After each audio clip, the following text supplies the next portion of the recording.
I was curious if you could talk to us a little bit about kind of the nexus between disenfranchisement and the economy, because I think there's a lot of overlap there, but I don't know that very many people have unpacked that. Racial vote suppression is class war by other means.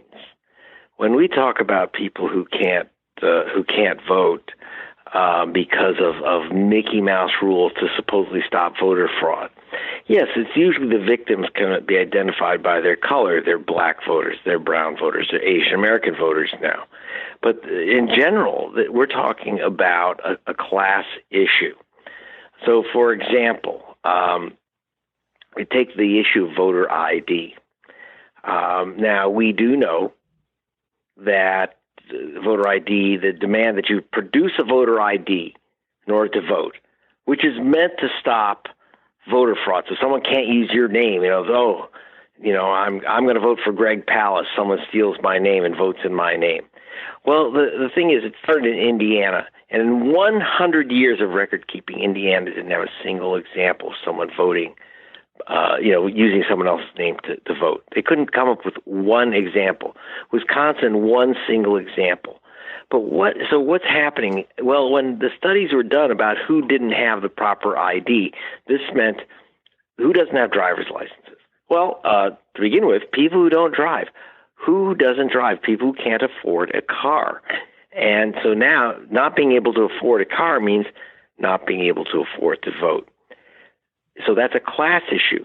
And to me, it really sharpens when you get to people like, for example, who supports the requirement to have a picture ID to vote? Andy Young. Now, Andy Young is a multi-millionaire. Martin Luther King used to call him my favorite Republican. He was mayor of Atlanta. He was UN representative under the Carter administration for the United States. He's Ambassador Young. And he's also on the board of directors of big corporations. He was on the board of directors of Barrick Gold Mining, a corporation known for its vicious and bloodthirsty tactics in Africa, for example. But Andy Young's on the board. So Andy Young thinks, well, yeah, people ought to have ID to vote because he has an ID. He has a passport. He has, his UN diplomatic papers, et cetera. So he's part of that ruling class. He can't imagine what it is for someone who doesn't have an ID or a driver's license to get it. In Indiana, you take the ACLU measured it.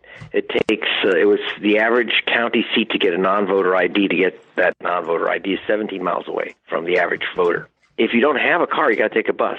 It's an average of 3 buses. It takes all day to get there and come back. And by the way, when you show up at the voting office at the DMV to get your non-voter ID, you need an ID. Right. So you need an ID to get an ID.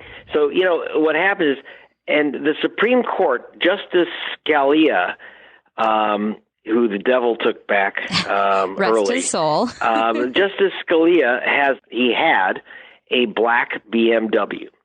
And he wrote that 17 miles is 17 miles to get to the office where you get your non-voter ID. He says 17 miles if you're black or if you're white or if you're rich or you're poor.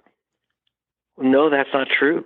Right. Anton. And if you have a black Beamer, you can make 17 miles in about 13 minutes. The reason I know that it's 13 minutes is that he was given a speeding ticket in his Beamer.